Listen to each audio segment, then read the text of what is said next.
विशाल उत्तम इंगळे. माझं वय 27 आहे. मी ऊस शेती करतो.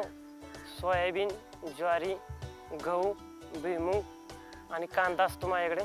आम्हाला शेती करताना पाऊस कधी येणार आहे ह्याची माहिती नसते. कधी कधी पाऊस पुढे ढकलला जातो. पेरणी वेळेवर होत नाही. जर पेरणी वेळेवर झाली तर खुरपणी करण्यासाठी पावसाचा अंदाज आम्हाला कळत नाही.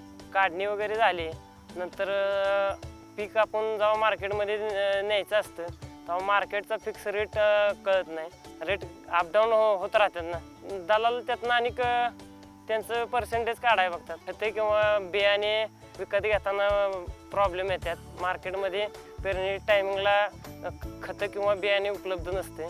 पिकावर जर कीड वगैरे जर आली आणि ती जर पूर्ण आपल्याला जर माहिती जर नसेल, त्या किडीचं जर व्यवस्थित जर फवारण्या वगैरे नाही झाल्या तर पीक 50 ते 60% घटतं आणि उत्पन्नात घट येते. माझं नाव अमोल अंकुश चोरगे. माझं वय 30 आहे. शेती मला 7 एकर आहे. शेतामध्ये ऊस आहे, भुईमूग आहे, गहू आहे, ज्वारी आहे. माझ्याकडे 2 बैल आहेत, 2 म्हशी आहेत. पाऊस झाला जास्त प्रमाणात तर ताप बी होते, थोडा कमी प्रमाणात झाला तरी बी ताप होते.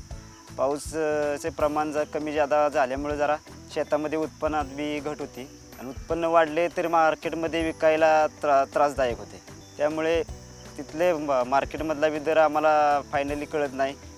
दलाल एक सांगतोय तर व्यापारी वेगळाच दर सांगतो. नवीन माहिती आम्हाला शेतामध्ये जरी हे करायची खतं बितं आली तरी आम्हाला मार्केटमध्ये गेल्याशिवाय पर्यायच नाही.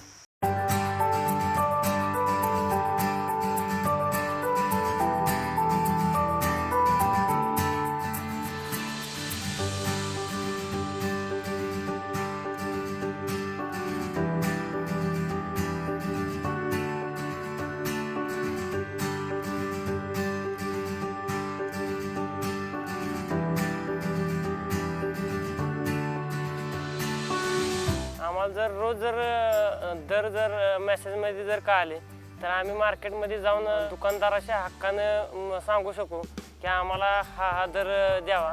त्यामुळे आम्हाला आर्थिक फायदा होईल.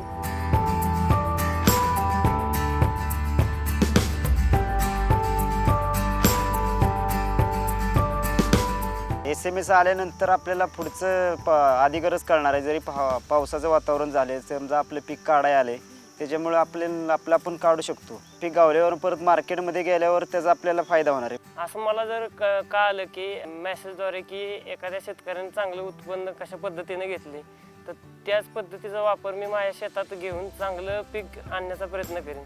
आपल्याला विकताना हे काय दर आहे ते आपल्याला फायनली माहीत असतो. त्यामुळे मार्केटमध्ये गेल्यावर आपण विकू शकतो. इकडचं मार्केट कमी असलं तर दुसऱ्या मार्केटमध्ये जाऊन आपण देऊ शकतो.